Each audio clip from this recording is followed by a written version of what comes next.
তুমি বিবাহিত, তোমার দুইটা বাচ্চা আছে, তাতে কি? আমি তোমাকে অনেক ভালোবাসি। তোমার স্বামীর মতো কষ্ট আমি কখনো দিব না, তোমার চোখ দিয়ে আমি পানি ঝরতে দিব না। একটা বার আমার হাতটা বিশ্বাস করে ধরে দেখো, তোমার দুইটা বাচ্চাকে আমি নিজের বাবার পরিচয় বড় করব।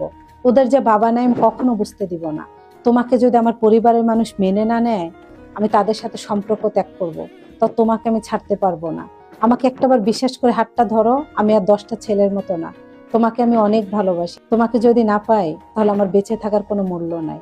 যে পুরুষ এই মিষ্টি মিষ্টি কথা বলে তোমাকে স্বামী সংসার থেকে নিয়ে যাচ্ছে, তোমার সন্তানদেরকে নিজের বাবার পরিচয়ে বড় করবে, তোমার চোখের পানি ঝরতে দিবে না, ওই পুরুষ তোমার চোখের পানি দিয়ে চোখের নিচে ঘা ফেলে দিবে। আমার কথাটা বিশ্বাস হবে না, একটা খাতা আনো, এনে লিখে রাখো। ওই পুরুষ তোমাকে কখনো নিয়ে সংসার করবে না। হাইস্ট হলে 1 বছর। 1 বছর পর হয় তোমাকে পতিতালয়ের মহিলা বানাবে, নয়তো বা পেটের দায়ে তুমি গার্মেন্টসে চাকরি করতে বাধ্য হবে।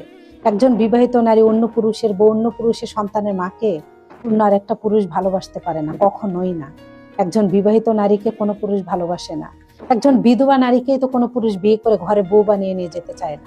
সেখানে তুমি অন্য পুরুষের বউ, তোমার দুইটা বাচ্চা আছে, তোমার রানিং সংসার, এটা দেখে একজন পুরুষ তোমাকে ভালোবাসবে? তারপর তোমাকে বিয়ে করে বাড়িতে যে নিজের বাবা মাকে বলবে, মা বাবা এটা তোমার বউ, 2 বাচ্চা সহ আমি বিয়ে করে আনছি। মানে বিষয়টা কেমন সস্তা হয়ে গেল না? আর এই ধরনের পুরুষদের কথা তোমরা বিশ্বাস করো, পর পুরুষের কথা স্বামীকে অবহেলা করো, স্বামীর ছোট্ট একটা কথা বড় করে আকার ধারণ করো। তার সাথে আমার সংসার করাই যাবে না। ভাবো, আমি বিবাহিত, আমার 2টা বাচ্চা আছে, এটা জানার পর একজন পুরুষ আমার জন্য কান্না করে, চোখ ফুলিয়ে ফেলে, না খেয়ে থাকে, সে আমাকে কখনো কষ্ট দিবে না, ছেড়ে দিবে না। একটা বার ওই পর পুরুষের কথা স্বামী সংসার ছেড়ে যাও, তারপর বুঝবা কত ধানে কত চাল। ওই পুরুষ যদি তোমাকে পতিতালয়ের মহিলা না বানিয়েছে, তারপর এসে বলো, হয় তোমাকে গার্মেন্টসে চাকরি করে খেতে হবে। পরপুরুষের কথায় স্বামী সংসার ছেড়ো না, সন্তানকে এতিম বানিও না। পরপুরুষ লোভ দেখিয়ে তোমার সংসার নষ্ট করবে, জীবন ধ্বংস করবে, বিয়ে করে সংসার করবে না।